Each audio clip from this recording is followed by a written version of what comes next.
tous, ravie de vous retrouver pour cette nouvelle page d'actualité en Savoie-Mont-Blanc. Voici les titres que nous allons développer en ce vendredi 19 mai. Créer son entreprise ou se faire accompagner n'est pas toujours évident. Le dispositif CitéLab permet à ces entrepreneurs de mettre le bon cap pour démarrer leur activité. Nous irons du côté de Chambéry pour faire le point après les 6 premiers mois du dispositif. Et puis à la veille du début de la saison estivale, les éleveurs et les responsables touristiques veulent sensibiliser à la présence des patous sur les alpages de Haute-Savoie pour une bonne cohabitation avec tous les pratiquants de la montagne.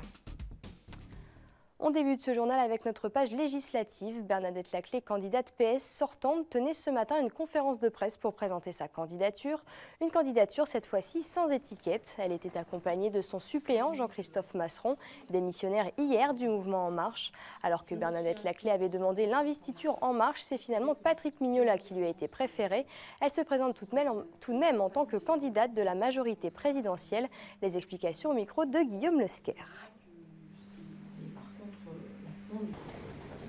Je me suis exprimée depuis fort longtemps en soutien au projet d'Emmanuel Macron de dépassement des clivages traditionnels, de capacité à rassembler au-delà des partis et à porter un projet pour notre pays. Je crois que c'est absolument indispensable que cette mandature soit un succès.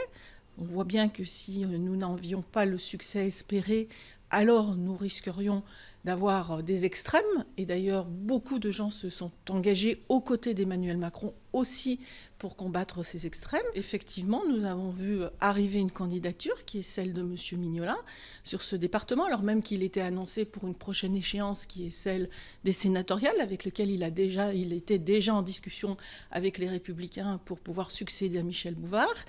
Il arrive sur cette circonscription sur laquelle il n'habite pas et sur laquelle il n'est pas élu. Donc voilà, je crois qu'il y a délibérément une volonté nationale du MoDem, pas de En Marche, du MoDem, de venir sur cette circonscription, alors même qu'il y a une candidate qui soutient pleinement le projet d'Emmanuel Macron.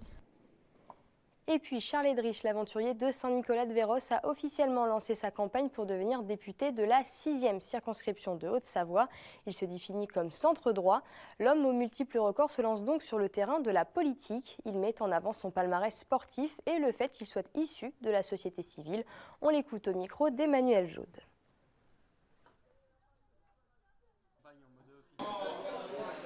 Pour l'instant, j'en ai jamais fait. Pas que ça ne m'intéresse pas, bien au contraire, mais ça ne m'était jamais vraiment venu à l'idée.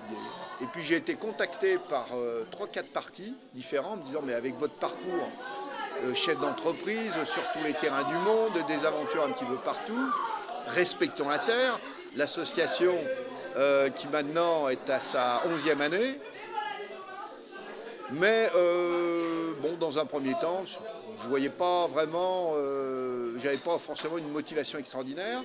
Et puis, je m'aperçois quand même, comme je suis notamment dans les quartiers les plus compliqués de la République depuis pas mal de temps, que la France, on a quand même une situation qui est très très compliquée. Et je pense qu'aujourd'hui, il est temps de pouvoir apporter quelque chose, notamment sur cette 6e circonscription avec mon parcours. Enfin, pour terminer, le numéro 2 des Républicains, Laurent Wauquiez, député sortant de la première circonscription de Haute-Loire, a annoncé vendredi qu'il ne se représentait pas aux législatives en juin.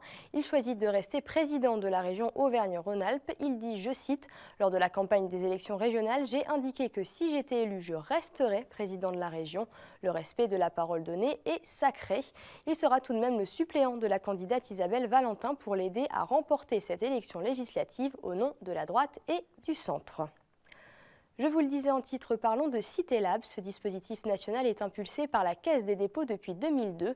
Sur les Hauts-de-Chambéry, il a été mis en place il y a 6 mois. Le principe, intervenir auprès des habitants des quartiers et les guider dans leur parcours vers l'entrepreneuriat. Les explications avec Olivia Boisson. Pour les habitants de Chambéry, un simple concept peut devenir réalité. Et ce, grâce au dispositif CitéLab.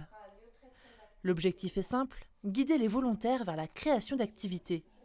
Une façon de relancer l'économie savoyarde. En fait, on a effectivement fléché l'économie comme la priorité de notre grand bassin de vie, notre bassin d'emploi. Pourquoi ? parce que c'est de ce rebond économique qu'on attend les dotations financières que l'État nous donne de moins en moins, mais c'est également parce qu'on a un territoire qui est fortement attractif. Depuis le mois d'avril, près de 300 personnes ont été écoutées et conseillées.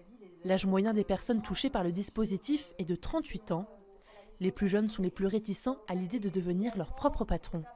Moi, quand j'aborde le sujet auprès des jeunes, c'est assez compliqué pour eux. Ils ont des freins importants, des représentations aussi de se dire que ça coûte cher, que du coup, ils ne seront jamais capables de le faire. Ils manquent de confiance en eux.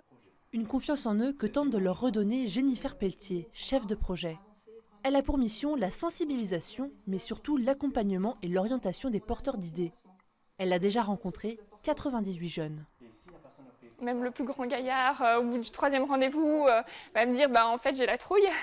Donc voilà pourquoi il ne va pas plus loin dans les étapes. Il faut peut-être un peu calmer le jeu, une expérience professionnelle qui se met en situation dans un job comme le futur job de chef d'entreprise. Jennifer Pelletier accompagne actuellement Fatia Ashlaf. Détentrice d'un master en ressources humaines, elle a pour objectif de créer son entreprise d'accompagnement des PME. J'ai jamais osé, mais j'ai toujours eu l'idée dans ma tête, un petit peu cachée, l'idée cachée. Et du coup, grâce à CityLab, j'ai voulu me lancer. Un Français sur 3 concrétise son projet et se lance réellement dans une dynamique entrepreneuriale.